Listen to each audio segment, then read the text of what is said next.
Kung yung mga pinupost ko daw ay legit, nag-o-offer ba talaga ako ng legit na loans? Ang sagot ko is yes.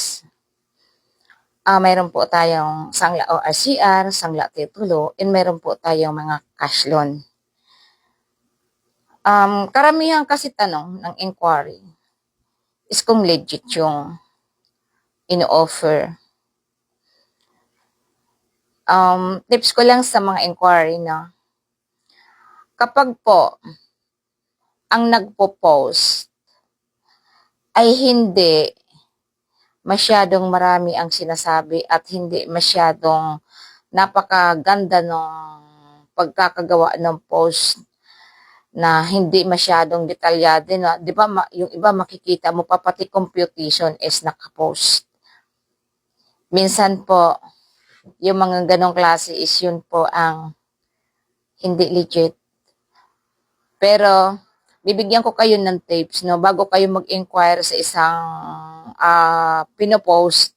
Ang unang-una nyo po puntahan is yung kanyang account. Verify nyo po yung account niya. Ilan ba yung kanyang followers? Ilan ba yung friend niya? Ilan ba yung following niya? And tingnan mo rin, i-check mo yung mga post niya, yung sa mga comment section, babasahin nyo po yon. Kung sa comment section ay mayroon po kayong mga makikita na feedback na magaganda, so ibig sabihin okay. And second, pupunta naman kayo sa about. 'Di ba yung ang ano ng isang tao, ang isang Facebook account or kung anong account nila may about doon. So doon sa about na 'yon, makikita niyo po yung ano niya kung kailan na-build yung kanyang Facebook, kailan na-build yung kanyang TikTok. And then makikita din niyo po kung ilan yung followers niya. Magbibis din po kayo. Kasi, mamaya, ang ganda nga ng post niya. Pero pag tiningnan mo naman yung account niya, dalawa lang po yung followers niya, isa yung friend niya or tatlo lang yung friend niya.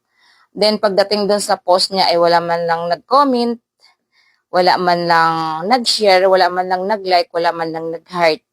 So, yun po yung mga tinatawag natin na mga fake account. No? So, wag po tayo mag-i-inquire sa ganon. Tapos, lalo na pagkausap natin, napakatalinghaga, napakatatamis, napakagaganda ng sinasabi niya. At may mga promise siya na nag-o-over-promise siya. Yun po yung ingatan natin kasi yun po ang scam. Ang legit po ay hindi naniningil ng bayad sa